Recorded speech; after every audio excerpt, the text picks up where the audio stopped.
అందరికీ నమస్కారం. సరే, ఇప్పుడు రాష్ట్రం అంతా 2 రోజులుగా జగన్మోహన్ రెడ్డి గారు ఆయన కట్టుకున్న ప్యాలెస్ గురించి, దాని మీద వైఎస్ఆర్ కాంగ్రెస్ పార్టీ వివరణ, విశాఖపట్నం ప్యాలెస్ మీద ఆయన వివరణ, ఏదో ఒక ఐకానిక్గా కట్టాలి అనుకున్నాం. ఆ తర్వాత మరి కొంతమంది అధికారులు మరి విశాఖ రాజధానిగా అనుకున్నప్పుడు మరి అధికారులు ఈయన ఇక్కడ ఇల్లు వచ్చిన ఆఫీసు ఉంటే చాలా బాగుంటుందని సూచించారట. ఆ సూచన మేరకు స్వల్ప మార్పులు చేసి ఆయన నివాసానికి అనుగుణంగా స్వల్ప మార్పులు చేసి ఏదో సింపుల్గా కేవలం ఒక 500 కోట్లు ఖర్చు పెడితే, అంటే అతని ఉద్దేశంలో అతను తినేసింది 1000 కోట్లు 1,00,000 కోట్లు ఉంది కాబట్టి అవన్నీ మర్చిపోయి 500 కోట్ల కోసం ఎదగోవడం ఏంట్రా అన్నట్టుగా మరి ఆయన ఫీల్ అయ్యారా అన్నది నాకు అర్థం కాల. అంటే ప్రజలకి ఇంకా ఇంగిత జ్ఞానం లేదు అని జగన్మోహన్ రెడ్డి గారు ఎందుకని భావిస్తున్నారు అనేది నాకైతే అర్థం కావట్లేదు. ఈయన 5 నెలల క్రితం 7 నెలల క్రితం వాళ్ళ అధికారులు ఐడెంటిఫై చేశారని చెప్పడం జరిగింది. 3 సంవత్సరాల క్రితం ఆ కొండ మీద ఆ రిషికొండ కోట కట్టడం ప్రారంభించారు. అది అందరికీ తెలుసు. నేను సుమారు 2 సంవత్సరాల క్రితం ఒక బ్లాకు జగన్మోహన్ రెడ్డి ఇంటి బ్లాకు, ఆ పక్కన సెక్రటరీస్కి ఒక బ్లాకు, సెక్రటరీస్ వీళ్ళందరూ కనీసం ఒక 10-15 మంది సెక్రటరీలు ఓవర్ నైట్ స్టేక్ కానీ కపుల్ ఆఫ్ డేస్ స్టేక్ కానీ ఇంకొక బ్లాక్ అని చెప్పి ఇప్పుడు 2 ఏళ్ళ క్రితమే నేను చెప్పా. అది రికార్డు ఉంటుంది. 2 ఏళ్ళ క్రితమే నేను ఏ బ్లాక్ దేనికోసం కట్టాడు, ఈ విజయనగరం బ్లాకు, గజపతి నగరం బ్లాకు, కళింగ బ్లాక్, ఇవన్నీ తొక్కలో కవర్లు. అతను ఇల్లు కట్టుకుంటున్నాడు, ఇంటి దగ్గర ఒక ఆఫీస్ కూడా పెద్ద ఆఫీస్ పెట్టుకుంటున్నాడు. ఎలా అయితే తాడేపల్లి కొంప పక్కన ఉన్న ఆఫీస్ నడుపుకుంటూ సెక్రటేరియట్కి వెళ్లకుండా ఎలా కాలక్షేపం చేస్తున్నాడు, విశాఖ రాజధాని అని చెప్పి అలాగే కాలక్షేపం చేయబోతున్నాడు అని చెప్పి నాకు ఎప్పుడో తెలుసు ఈ విషయం. ఆ విషయాన్ని నేను అప్పుడే చెప్పడం జరిగింది. మరి ఇలాంటివి మరి ప్రజలకు తెలియదు అనుకుంటారు, ఏమనుకుంటారు. కేవలం ఎవడో అధికారి ప్రవీణ్ ప్రకాశం, ఇంకెవడో మాలోకం ప్రకాశం వాళ్ళు సూచించారట సీఎం గారికి ఇదైతే భలే సూట్ అవుద్దని. అందుకని అప్పటికప్పుడు మార్పులు చేసి మరి అప్పటికప్పుడు 26 లక్షల కమోడు, 50 లక్షల టబ్బు, బాత్రూము. ఆ బాత్రూమే పేదవాడికి, అంటే నిత్యం పేదవాడి తరపున పెత్తందారులతో పోరాడే జగన్మోహన్ రెడ్డికి మరి ఆ పేదవాడి 2 పేదల ఇల్లు సైజు కన్నా పెద్ద బాత్రూము, ఆ కమోడ్ ఖరీదు ఒక 12 పేదవాడి ఇళ్ళ ఖరీదు అయిన కమోడు. అంటే ఇవన్నీ ఆయనకి చచ్చినంత డబ్బు ఉంది. జగన్మోహన్ రెడ్డి గారు ఏదో బీచ్లో సైట్ కొనుక్కుని ఆయన 500 ఎట్టు కట్టుకున్నా కూడా ఎవరో బాధపడ్డాం. కానీ పాపం ఆయన అనుకున్నది ఏంటంటే రాబోయే 20 సంవత్సరాలు ఆయనే ముఖ్యమంత్రిగా ఆయన అనుకున్నాడు. అనుకుని ఆ మాత్రం ఖర్చు మనకెందుకు అని చెప్పి ప్రభుత్వం ఖర్చుతోటే ఆయన కట్టించుకున్నాడు. బట్ ప్రజలు తింగరోళ్ళు కాదు. ఆ ప్రజలకి సరే అందరూ కూడా చెప్పారు. నేను కాస్త ముందు చెప్పా, ఎందుకంటే ముందుగా ఇతని గురించి గ్రహించింది నేను కాబట్టి. ఓ 4 ఏళ్ల క్రితం నేను ప్రతిరోజు అతని గురించి మాట్లాడటం, ప్రజలందరికీ చేస్తున్నవన్నీ చెప్పటం, ఇవన్నీ కూడా జరిగినాయి.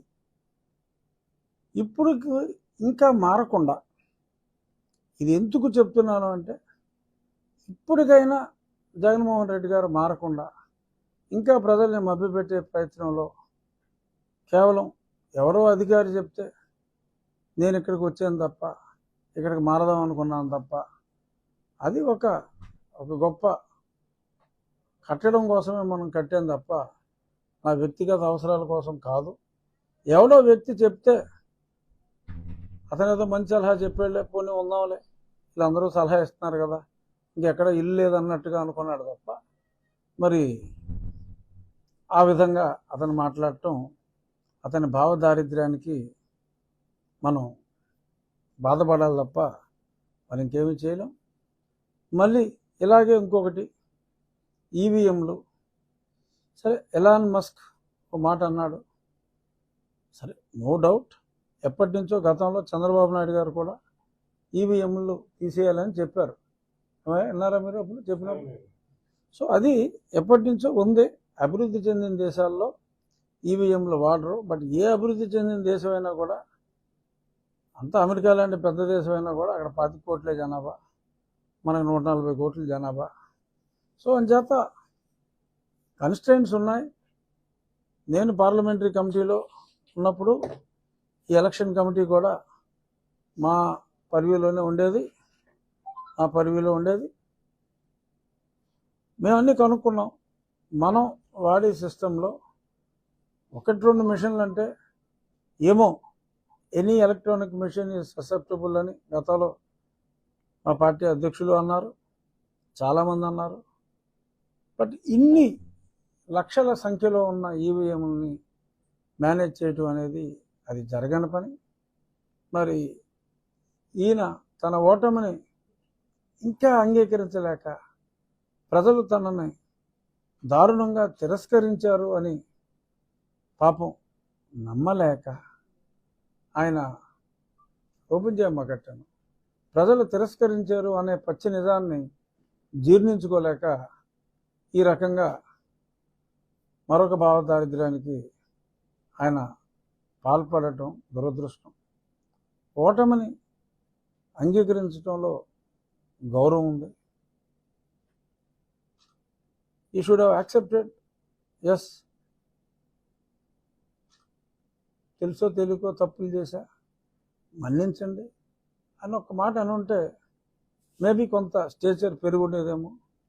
అసలే పడిపోయిన స్టేచర్ని మరింత పాతాల పంచుల్లోకి తొక్కుకుంటున్న జగన్మోహన్ రెడ్డి అవస్థను చూసి జాలిపడాలా, మరి ఇంకేంటో నాకైతే అర్థం కావట్లేదు. ఇది కేవలం ఆల్రెడీ పడిపోయిన వ్యక్తిని నేను మరింత పడదోసే దిశగా కావాలని నేను మాట్లాడతలేదు. అది సభ్యత కాదు, సంస్కారం కాదు. ఇకనైనా మారాలి, ప్రజలు తెలివైన వాళ్ళు అని చెప్పి జగన్మోహన్ రెడ్డి గారు అంగీకరించాలి. ఇంకా ప్రజల్ని పనికిరాని వాళ్ళుగా, మూర్ఖులుగా భావించవద్దు అని చెప్పి వైఎస్ఆర్ కాంగ్రెస్ పార్టీ, సరే 11 సీట్లున్నా, ప్రతిపక్ష హోదా లేకపోయినా అదొకటే ప్రతిపక్షం. సో కాబట్టి ప్రతిపక్ష హోదా లేని ప్రతిపక్షానికి నా సూచన ఏంటంటే, be dignified in your statements. ఏం మాట్లాడినా కన్స్ట్రక్టివ్గా ఉండేలాగా మాట్లాడండి తప్ప ప్రజల్ని డిగ్రేడ్ చేసేలాగా మాట్లాడొద్దు. Let there be constructive criticism అని మరొకసారి తెలియజేస్తూ, ఇక అది వదిలేసి నియోజకవర్గానికి వద్దాం. నేనేం చేస్తున్నాను ఆ నియోజకవర్గానికి అనేది ఇంపార్టెంట్. ఎందుకంటే ప్రస్తుతానికి, సరే అది ప్రస్తుతానికి అవుతుందా, పర్మనెంట్ అవుతుందా అనేది ప్రస్తుతాన్ని పక్కన పెడదాం. ప్రస్తుతానికి నేను టోటల్ ఫోకస్ అంతా కూడా మరే బాధ్యత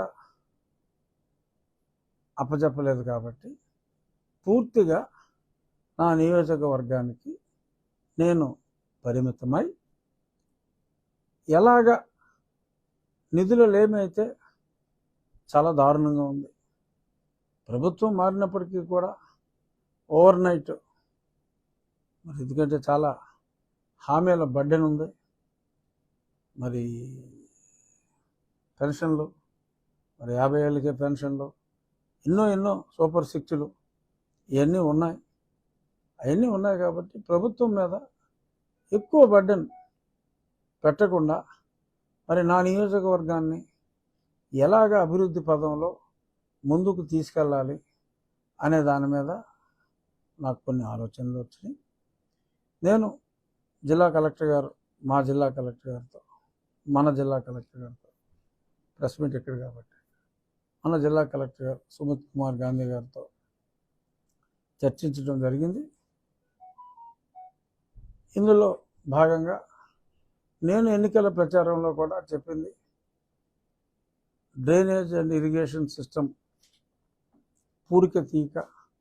అసలు ఉమ్మడి జిల్లాకే గత 5 సంవత్సరాల్లో మరి ఎంత ఇరిగేషన్ సిస్టమ్ ఉంటే 5 కోట్ల రూపాయలు కేటాయించడం జరిగింది. ఉమ్మడి జిల్లాకి గత ప్రభుత్వ హయాంలో కేవలం 5 కోట్ల రూపాయలు కేటాయించడం జరిగింది. అంటే ఏ ఒక్క పని, ఒక చిన్న పార కూడా కెనాల్లో వాళ్ళు పెట్టిన పాపాన పోల. అక్కడక్కడ గ్రామస్తులే కొన్ని పనులు చేసుకున్నారు. మరి ఎప్పుడైనా మరి కాంట్రాక్టర్ని పిలిస్తే కాంట్రాక్టర్కి మరి జిఎస్టీలు ఉంటాయి, కాంట్రాక్టర్కి మార్జిన్ ఉంటుంది, కాంట్రాక్టర్కి డబ్బులు రావు. కాబట్టి ఒక సంవత్సరం అయినా ఆ వర్క్ కాస్ట్లో ఒక 20% మరి వాళ్ళు ₹2 వడ్డీకి తీసుకుంటారు, తెచ్చుకుంటారు. కాబట్టి ఒక 20% అది. దీనివల్ల ₹1 పనికి 2.5 ప్రభుత్వ ఖజానాకి అయ్యే పరిస్థితి. మరి ఇవన్నిటిని అధిగమిస్తూ మరి మాటిచ్చిన ప్రజలకి వాగ్దానం నిలబెట్టుకోవాలి. అలాగే వాగ్దానం అనే కాకుండా మరి ప్రజల ముందు తలెత్తుకోవాలి అంటే చెప్పింది ఎలాగైనా సరే చేయాలి అనే దృక్పథంతో మరి కలెక్టర్ గారుతో ఒక ఆలోచన చేసి ఉండి ఇరిగేషన్, స్టార్ట్ విత్ ఇరిగేషన్, ఇంకా రోడ్స్కి అన్నిటికి వెళ్తాం.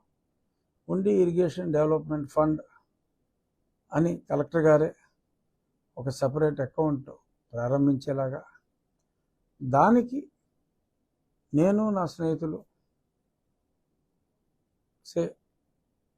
ఒక 50 లక్షల రూపాయలు ఆ ఫండ్లో మా వ్యక్తిగతంగా మేము జమ చేసి, అలాగే ఆక్వాకల్చర్లో ఉన్న, ఎందుకంటే అగ్రికల్చర్ ఇప్పటికే అస్తవ్యస్తంగా ఉంది. ఇంకా గత ప్రభుత్వం ఇవ్వాల్సిన డబ్బులే సరే, ఇంకా ప్రభుత్వమే కాబట్టి రైతులకు రావాల్సిన డబ్బులు ఉన్నాయి. ఎవరి కష్టాలు వాళ్ళు ఉన్నారు, వరి రైతులు. సో ఆక్వాకల్చర్ రైతులందరికీ కూడా ఆ విజ్ఞప్తి, రేపటికల్లా బహుశా ఆ అకౌంట్ డీటెయిల్స్ ఇస్తాను. ఎకరానికి కేవలం ఒక ₹1000, ఎందుకంటే లీజే 80,000 90,000 ఉంది. కేవలం ఒక ₹1000 మీరు ఆ ఫండ్లో జమ చేస్తే